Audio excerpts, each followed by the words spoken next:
Hi, hello, வணக்கம். நான் உங்கள் கேபிள் சங்கர். நான் இன்னைக்கு உங்களுடைய இதை பற்றி பேச போறேன்னா, தமிழ் சினிமா 2025. தமிழ் சினிமா 2025ல 6 மாசம் முடிஞ்சிருச்சு. இந்த 6 மாசத்துல தமிழ் சினிமா என்னென்னலாம் பண்ணிருக்கு, எதெல்லாம் போய் நோக்கி ஓடி இருக்குன்னு சொல்லலாம்.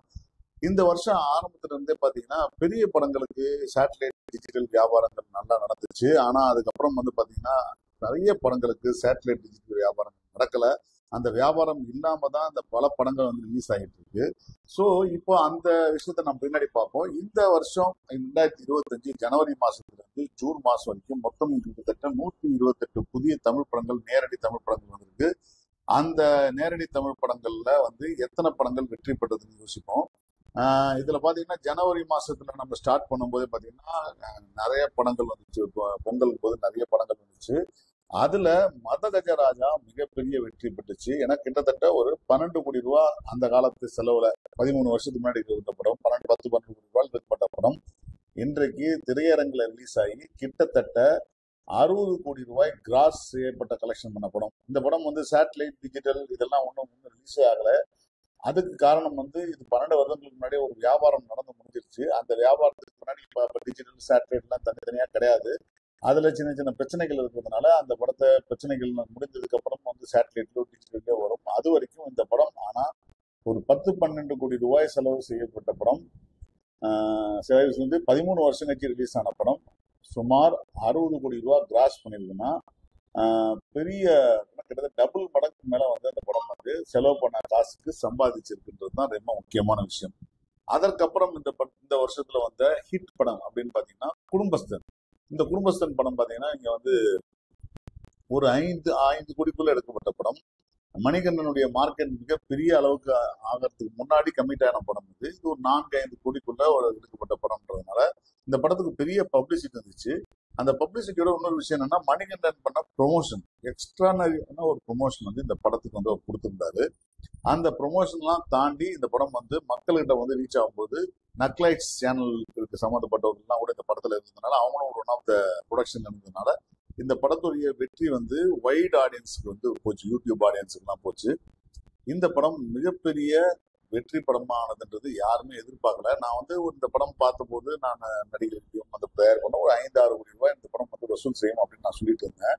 ஆனா உண்மையில பாத்தீங்கன்னா இந்த படம் கிட்டத்தட்ட ஒரு 15-20 கோடி ரூபாய்க்கு மேல கிராஸ் பண்ணிருக்குன்னா சாதாரண விஷயம் கிடையாது. அவங்க செலவு பண்ண காசுல இருந்து எவ்வளவு இருக்கு. அதை தவிர பாத்தீங்கன்னா சேட்டலைட் வித்துட்டாங்க, டிஜிட்டல் வித்துட்டாங்க, மற்ற எஃப்எம்எஸ் வித்துட்டாங்க. எல்லா வியாபாரமும் நடந்து மிகப்பெரிய ஒரு பிளாக் பஸ்டர் படமா அமைச்சுன்னு தான் சொல்லணும். ஹிட் படம் கூட கிடையாது, பிளாக் பஸ்டர் படம். எப்படி மதகஜராஜா ஒரு பெரிய பிளாக் பஸ்டர் படமோ அதே போல குடும்பஸ்தனும் ஒரு பிளாக் பஸ்டர் படம். அதற்கப்புறம் பாத்தீங்கன்னா ஒரு பிளாக் பஸ்டர் படம் அப்படின்னு நான் சொல்லணும்னா அது டிராகன். அதுதான் நான் சொல்லுவேன். ஏன்னா டிராகன் ஒரு 10-12 கோடி ரூபாய்க்கு இருக்கும் அந்த பட்ஜெட்.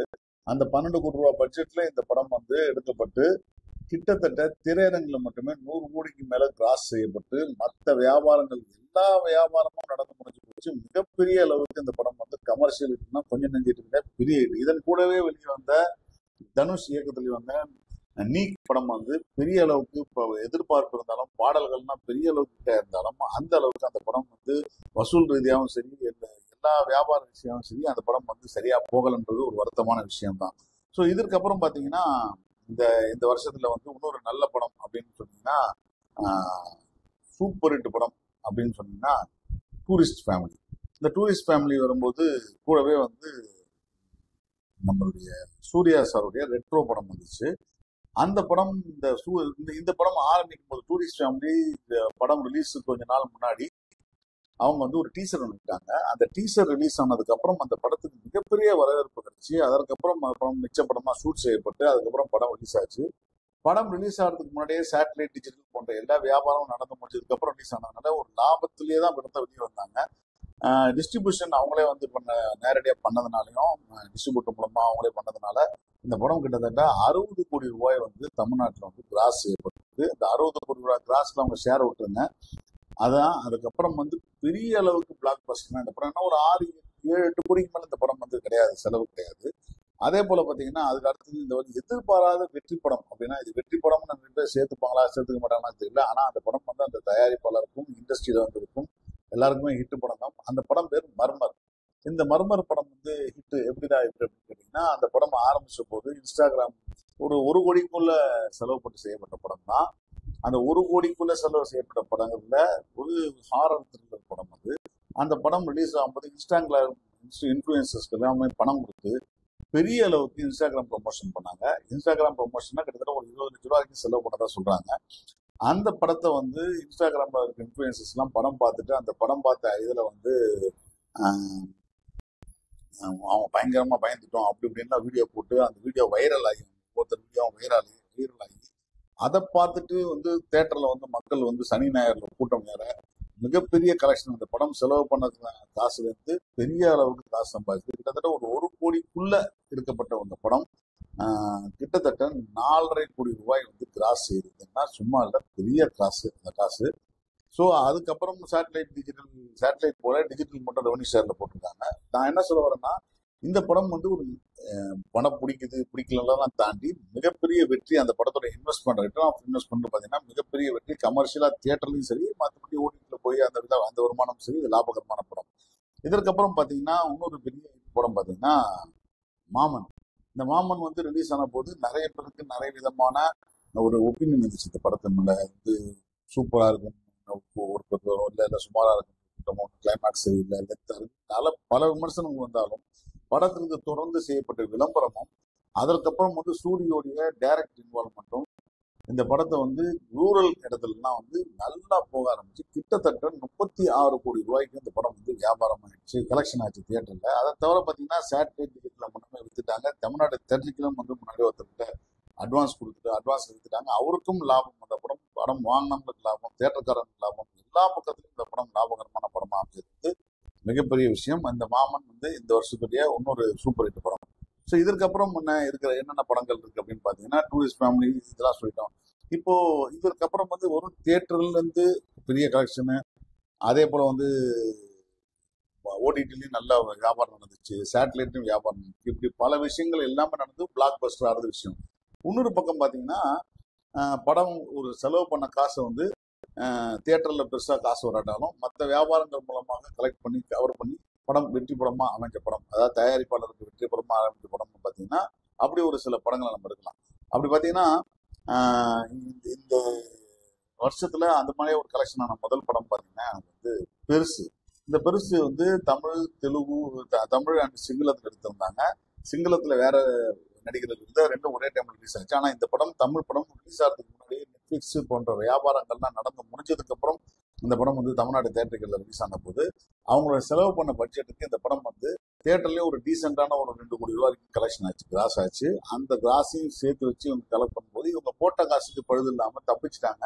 இந்த படம் வந்து ஒரு தயாரிப்பாளர் லாபகரமான படம் அப்படின்னு சொல்லலாம். அதற்கப்புறம் பாத்தீங்கன்னா உங்களுக்கு வந்து இன்னொரு படம் சொல்லலாம், ரெட்ரோ வந்து பாத்தீங்கன்னா தியேட்டருக்குள்ள தமிழ்நாடு தியேட்டருக்கு வந்து கிட்டத்தட்ட 45,000 தான் கிராஸ் ஆனாலும் கூட அந்த படத்துடைய வியாபாரம் அப்படின்ற போது இந்திய rights, Telugu rights, satellite rights, digital rights, இப்படி எல்லா விஷயங்களும் போய் அந்த படம் வந்து கிட்டத்தட்ட அவங்க அனௌன்ஸ் பண்ண அமௌண்ட் வந்து 240 கோடி ரூபாய் கிட்ட கிராஸ் ஆயிருக்கு, மொத்த சேல்ஸ் ஆயிருக்கு அப்படின்றது இன்க்ளூசிவ் ஆஃப் தியேட்டர் அப்படின்னு தியேட்டர் கூட சேர்த்து சொல்லியிருக்காங்க.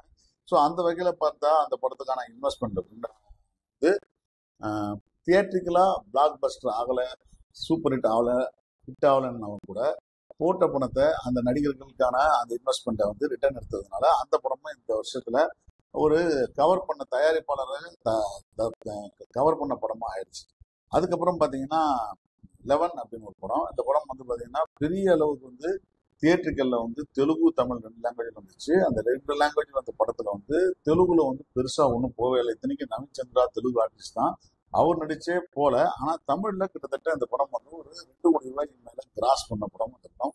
அதை ஓடிடியில் வந்ததுக்கு அப்புறம் வந்து இன்னும் மக்கள் நிறைய பார்க்க ஆரம்பிச்சு கிட்டத்தட்ட அந்த படம் வந்து இன்வெஸ்ட்மெண்ட் கவர் பண்ணுமான்னு தெரியாது. ஆனா இந்த படம் வந்து ஒரு குறிப்பிடத்தக்க படமா அமைஞ்சதுன்ற விஷயம் இருக்கு. அடுத்தது டிஎன்ஏ படம் பார்த்தீங்கன்னா இந்த வருஷம் வந்து லாஸ்ட்ல வந்த படம் அது டிஎன்ஏ. இந்த படம் இந்த ஜூன் கிட்ட வந்துச்சு. இந்த படம் வந்து தியேட்டருக்கு வர்றதுக்கு முன்னாடியே தமிழ்நாடு இந்தியன் டிஜிட்டல் சேட்டலைட் ரெண்டுத்தையும் வித்துட்டு தான் இந்த படம் வந்து தியேட்டருக்கு வந்துச்சு. ஸோ வரும்பொழுதே அவங்களுடைய இன்வெஸ்ட்மெண்ட் வந்து ஆல்மோஸ்ட் கவர் பண்ணிட்டு தான் வந்தாங்க. அதற்கப்புறம் மற்ற வியாபாரங்கள்லாம் இருக்கு இந்த படத்துக்கு. தியேட்டருக்கெல்லாம் கிட்டத்தட்ட ஒரு 5-6 கோடி ரூபாய் கிராஸ் பண்ணிச்சு. ஸோ இவங்களுக்கு வந்து போட்டதுக்கு பழுது இல்லாத ஒரு படமா இதுவும் வந்து ஒரு ஹிட் படத்து லிஸ்ட். அதாவது அவங்களுக்கு தயாரிப்பாளர்களுக்கு தியேட்டருக்கல்ல வந்து ரெவன்யூ பெருசா இல்லை, ஆனா மொத்தமா எல்லாத்தையும் போட்டு கவர் பண்ணி ஒரு லாபகரமான ஒரு படமா தப்பிச்ச படமா ஆயிடுச்சு இது. ஸோ இப்படி அதுக்கப்புறம் பாத்தீங்கன்னா மார்கன் கடைசியா வந்த படம் வந்து மார்கன். மார்கன் வந்து விஜய் ஆண்டனி அவருடைய ஓன் ப்ரொடக்ஷனு, அவரே எல்லாரும் பண்ணிடுவாரு. ஸோ விஜய் ஆண்டனிக்கு ஒரு சம்பளம் இருக்கும், அந்த சம்பளத்தோட ஒரு வேற தேர்ட் பார்ட்டி ப்ரொடியூஸ் பண்ணானா அது ஒரு பட்ஜெட் வேற. அவரே ப்ரொடியூசர் வந்து அவரே ஹீரோவா நடிச்சு அவரே எல்லாம் பண்ணிட்டு இருக்கும் போது அதை கழிச்சுட்டு பாத்தீங்கன்னா அதோட ப்ரொடக்ஷன் காஸ்ட் பாத்தீங்கன்னா ஒரு 4-5 கோடி ரூபாய் தான் வரும். பட் அவருக்கான வேல்யூ போனீங்கன்னா ஒரு 20-15 கோடி ரூபாய் கிட்ட வரும். ஸோ இந்த படம் வந்து வரதுக்கு முன்னாடி இதுவும் சேட்டலைட் வித்தாச்சு, டிஜிட்டல் வித்தாச்சு, தெலுங்கு ரைட்ஸ் வித்தாச்சு. இந்த ரைட்ஸ் எல்லாம் வித்து எங்களுக்கு வந்து கிட்டத்தட்ட கவரான விஷயம் தான். ஏன்னா நான் சொல்ற ப்ரொபோசிஷனை பாத்தீங்கன்னா விஜய் ஆண்டனிக்கு சம்பளம் பண்றது தனியா இல்லாம ஒரு ப்ரொடக்ஷன் கம்பெனிக்கு லாபம்னு பாத்தீங்கன்னா இவங்க விஜய் ஆண்டனிக்கு என்ன சம்பளம் போடுவாங்களோ அந்த சம்பளத்தோடய அந்த படம் வந்து கவர் ஆயிடுச்சு. தமிழ்நாடு தெலுங்கு தேட்டர்கள் கிட்டத்தட்ட ஒரு 7 கோடி ரூபாய் கிராஸ் பண்ணிருக்குது. ஸோ இதுவும் வந்து ஒரு குறிப்பிடத்தக்கமான படம். இப்ப என்னடா இவ்வளவு படம்லாம் சொல்றீங்க, பயங்கரமா கலெக்ஷன் ஆன ஒரு படம், அந்த படத்தை பத்தி நீங்க பேசவில்லைன்னு நினைக்கலாம். அது ஜிபியு குட் பேட் அக்லி. அதற்கு முன்னாடி வந்து விடாமுயற்சி பெருசா போல, ஏன்னா எல்லா பக்கத்துக்குமே வந்து விமர்சன ரீதியாகவும் வசூல் ரீதியாகவும் அந்த படம் வந்து ஒன்றும் பண்ணலன்ற விஷயம். சேட்டலைட் டிஜிட்டல் வித்ததை தாண்டி பெரிய லாபகரமான விஷயம் எதுவும் தயாரிப்பாளர்கள் நடக்கலாம் சொல்றாங்க. அந்த விஷயத்துல பார்க்கும்போது ஜிபியு வந்து பாத்தீங்கன்னா தமிழ்நாடு தேட்டருக்குள்ளே கிட்டத்தட்ட 150 கோடி ரூபாய்க்கு மேல கிராஸ் பண்ணிருக்குன்னு சொல்றாங்க. அதற்கப்புறம் வந்து சேட்டலைட் ஒன்றும் விற்கலன்னு சொல்றாங்க, ஆனா வித்துரும், நல்ல வித்துரும். அதே போல டிஜிட்டல் மிகப்பெரிய விலைக்கு நெட்ஃபிளிக்ஸ் வித்ததுனால இவங்களுக்கு வந்து தயாரிப்பாளருக்கு வந்து லாபமா நஷ்டமா தாண்டி அந்த படம் 150 கோடி ரூபாய் கலெக்ஷன் பண்ணிருக்கலாம், உலக அளவுல 230 கோடி ரூபாய் கிட்ட கிராஸ் பண்ணிருக்கலாம். ஆனா அதையெல்லாம் தாண்டி இந்த படத்தோட தயாரிப்பாளருக்கு அவங்க செலவு பண்ண காசுல கவர் ஆயிடுச்சான்னு சொன்னா அதுக்கு இன்னைக்கு வரைக்கும் தயாரிப்பாளர் இருந்த பதில் இல்லை. கிட்டத்தட்ட அந்த படம் வந்து வசூல் ரீதியா தியேட்டருக்கெல்லாம் மிகப்பெரிய வசூலா இருந்தாலும் லாபகரமான படமானா அது ஒரு கேள்விக்குறியோட தான் இருக்கு இன்னி வரைக்கும். ஸோ அதற்கப்புறம் பாத்தீங்கன்னா அவங்களுக்கு வந்து நான் இந்த லிஸ்ட்லயே சேர்க்காத படம் நான் ஒரு படம் சொல்றேன். இந்த படம் வந்து நிறைய பேர் பார்த்துருக்க மாட்டேங்க. இப்போ வந்து அமேசான் ஓடிடில இருக்கு, ஓடிடி பிளஸ்ல இருக்கு, விரைவில் ஜியோ பிளஸ்லயும் வரப்போகுது. இந்த படம் பேர் காமோ காப்பி. இந்த படம் என்ன இந்த படத்தை நான் கேள்வியே பண்ணல, இது எப்படி லாபகரமான படமா இருக்குன்னு யோசிச்சீங்கன்னா இதுவும் வந்து இந்த வியாபாரத்தை நீங்க தெரிஞ்சுக்க வேண்டியது. அந்த படம் வந்து மிக சிறிய பட்ஜெட்ல கிட்டத்தட்ட ஒரு 16 லட்சம் ரூபாய் எடுக்கப்பட்ட படம். அந்த படத்தை நாங்க தான் வாங்கி அந்த படத்தை வந்து பண்ணி எல்லாத்தையும் புதுசா வெர்ஷன் பண்ணி எடிட் பண்ணி ரிலீஸ் பண்ணோம். அந்த படத்தை படம் ரிலீஸ் ஆகிறதுக்கு முன்னாடியே சேட்டலைட் டிஜிட்டல் எஃப்எம்எஸ் இது எல்லாத்தையும் வியாபாரம் பண்ணி முடிச்சுட்டு அதுதான் நாங்க வந்து படத்தை தியேட்டருக்கு ரிலீஸ் பண்ணுவோம். தியேட்டருக்குலாம் அந்த படம் வந்து மிகப்பெரிய வசூல்லாம் கிடையாது, ஆனா அந்த போட்ட படத்தை நாங்க வந்து லாபகரமா கவர் பண்ணதுனால எங்களுக்கு அந்த படம் லாபகரமான படமா இருந்துச்சு. ஸோ இந்த மாதிரி ஒரு சில சின்ன சின்ன படங்கள் இருக்கு. நான் லெவனை ஏன் இதுல சேர்த்துக்கிட்டேன்னு சொன்னா இந்த படம் கமர்ஷியலா சூப்பர் ஹிட்டா இல்லைன்னு நான் சொல்ல மாட்டேன், ஆனா அந்த படம் ஒரு குறிப்பிட்ட அளவு தொகையை வந்து எல்லா வியாபாரங்களையும் சேர்த்து கவர் பண்ணி சென்றதுனால ஒரு முக்கிய விஷயம். இன்னொரு விஷயம், ஒரு படம் இருக்கு, அந்த படத்தை யாரும் வந்து லிஸ்ட்ல சேர்ந்திருக்க மாட்டாங்க. மெட்ராஸ் மேட்னி அப்படி ஒரு படம் இருக்கு. மெட்ராஸ் மேட்னி, குபேரா, தக் லைஃப் அப்படின்னு எல்லாம் சேர்ந்து வந்துச்சு. தக் லைஃப் இதே போலதான் மிகப்பெரிய வியாபாரம் நடந்துச்சு. சேட்டலைட் டிஜிட்டல் மற்ற ஏரியா வியாபாரங்கள்லாம் நடந்ததுனால அந்த படம் வந்து அவங்களுக்கு பெரிய லாஸ் கிடையாது அப்படின்னு சொன்னாலும் படத்தோட நாயகனான கமலஹாசனுக்கும் மணிரத்னத்துக்கும் வந்து ஒரு பெர்சன்டேஜ் டேர்ம்ஸ்ன்ற பட்சத்தில் அவங்களுக்கு அந்த படம் வந்து வருமான ரீதியாக லாஸ் தான். ஸோ அப்போ அவங்களுடைய சம்பளமா ஒரு விஷயத்தை நீங்க சேர்த்தீங்கன்னா அந்த படம் லாஸ் கணக்கில் தான் போகும். ஆனா ஆன் டேபிள்ல அவங்களுக்கு வந்து மொத்தமா அவங்களே ப்ரொடக்ஷன் இருக்கிறதுனால அது லாபகரமான படம் தான். பட் லாபத்தில் நஷ்டம் அப்படின்ற மாதிரியான விஷயமா தான் தோணும். தோ கிரிட்டிக்கலி அண்ட் பாக்ஸ் ஆபீஸ்ல மிகப்பெரிய அளவுக்கு ஃபெயிலியர் ஆயிடுச்சு. அந்த டைம்ல வந்த படம் தான் மெட்ராஸ் மேட்னின்ற படம். மெட்ராஸ் மேட்னின்ற படம் வந்து கிட்டத்தட்ட வந்து ஒரு 2-2.25 கோடிக்கு வந்து செலவு எடுக்கப்பட்ட படம். காளி வெங்கட் ஹீரோவா நடிக்கப்பட்ட படம். இந்த படம் வந்து பாத்தீங்கன்னா யாருமே எதிர்பார்க்காதவரில் தக் லைஃப் அடுத்த நாள் ரிலீஸ் ஆச்சு. ரொம்ப நல்ல டாக்ஸ் இருந்து அந்த டாக்ஸை வச்சு அந்த படம் கிட்டத்தட்ட 2.5 கோடி ரூபாய்க்கு வரைக்கும் தியேட்டர்கள் கிராஸ் பண்ணிருக்குதுன்றது சாதாரண விஷயம் கிடையாது. காளி வெங்கட் போன்ற கேரக்டர் ஆர்டிஸ்டை வச்சு ஹீரோவை வச்சு ஒரு படம் அவரோட நடிப்புக்காக மட்டுமே நிறைய பேசப்பட்டுச்சு. இந்த படத்துடைய புது இயக்குனர், புது தயாரிப்பாளர் மணி தியாகராஜன் டைரக்ட் பண்ணியிருக்காரு. இந்த படம் வந்து பாத்தீங்கன்னா மிகப்பெரிய அளவுக்கு மக்கள்கிட்ட ஒரு கிரிட்டிக்கலி அக்ளைம் கிடைச்சது. இப்ப இந்த வாரத்துல வந்து ஓடிடில வரப்போகுது. ஓடிடில வந்ததுக்கு அப்புறம் நிச்சயமா அந்த படத்துக்கு ஒரு நல்ல வரவேற்பு கிடைக்கும், விமர்சனம் கிடைக்கும். தோ அந்த படம் முன்ன பின்ன கொஞ்சம் தயாரிப்பாளருக்கு நஷ்டம் அடையலாம். ஆனா இந்த படம் இவ்வளோ 95% கிட்ட 90% கரெக்ட் பண்ணதுன்றது தமிழ் சினிமால மிக முக்கியமான விஷயம். ஸோ இந்த வருஷத்துல இந்த 6 மாசத்துல வந்த படங்களை பத்தின லிஸ்ட் எல்லாம் உங்களுக்கு சொல்லிட்டேன். ஸோ அடுத்த 6 மாசத்துல என்னென்ன படம் போகலாம், இது என்னென்ன குபேராவை நீங்க சேர்க்கலையே அப்படின்னு கேட்கலாம், வீரதீர சூரனை நீங்க சேர்க்கலைன்னு கேட்கலாம். வீரதீர சூரன் அந்த படத்தோட இன்வெஸ்ட்மெண்ட்டுக்கு அது பெரிய அளவுக்கு கவர் பண்ணல. இன்னும் சேட்டலைட் போல டிஜிட்டல்ல மட்டும்தான் ரெவன்யூ போயிருக்கு. அந்த படம் வந்து ஒரு வசூல் ரீதியா தியேட்டர்களையும் பெரிய அளவுக்கு பண்ணல. அந்த படம் விமர்சன ரீதியா நல்லா பண்ணிச்சு. அது வந்து ஒரு பிளாக் பஸ்டர் படமாவோ இல்லை ஹிட் படமாவோ சூப்பர் ஹிட் படமாவோ சாதாரண ஹிட் படமா சேர்க்க முடியாத நிலைமை ஆயிடுச்சு. ஸோ இதற்கு அப்புறம் குபேரா, இந்த குபேரா வந்து கடைசியா வந்துச்ச படம் வந்த படம் அது. அந்த குபேரா வந்த போதும் வந்து அது என்ன தெலுங்குல வந்து கிட்டத்தட்ட தமிழ் தெலுங்கு எல்லாம் சேர்த்து கிட்டத்தட்ட ஒரு 100 கோடி ரூபா வந்து கிராஸ், 100-120 கோடி ரூபா கிராஸ் பண்ணி, தமிழ்நாட்டில் வந்து அந்த படம் வந்து ஒரு 20 கோடி தான் கிராஸ் பண்ணிருக்கு. தெலுங்குல வந்து முதல் 3 நாட்கள் ரொம்ப நல்லா போச்சு. ஆனா அதுக்கப்புறம் வந்து அந்த படம் வந்து பெரிய டிராஸ்டிக்கா ஒன்றும் பெருசா எழுந்து ஒரு வாரம் 10 நாள்லாம் ஓடல. பட் இருந்தாலும் அவங்களுடைய பார்டர்ல எல்லா பிசினஸும் சேர்த்து கணக்கும் போது அதெல்லாம் வந்து கவர் பண்ணிடுச்சுன்னு சொல்றாங்க. தோ தமிழ்ல அந்த படம் வந்து ஒரு ஹிட் படம் கிடையாதுன்றதுதான் உண்மை. ஸோ இந்த வருஷத்துல இந்த ஆஃபோலிங் வந்த படங்களை பத்தி நம்ம பேசிட்டோம். அடுத்த இன்னொரு வீடியோல அடுத்த பிசினஸ் பத்தி பேசுவோம். நன்றி, வணக்கம்.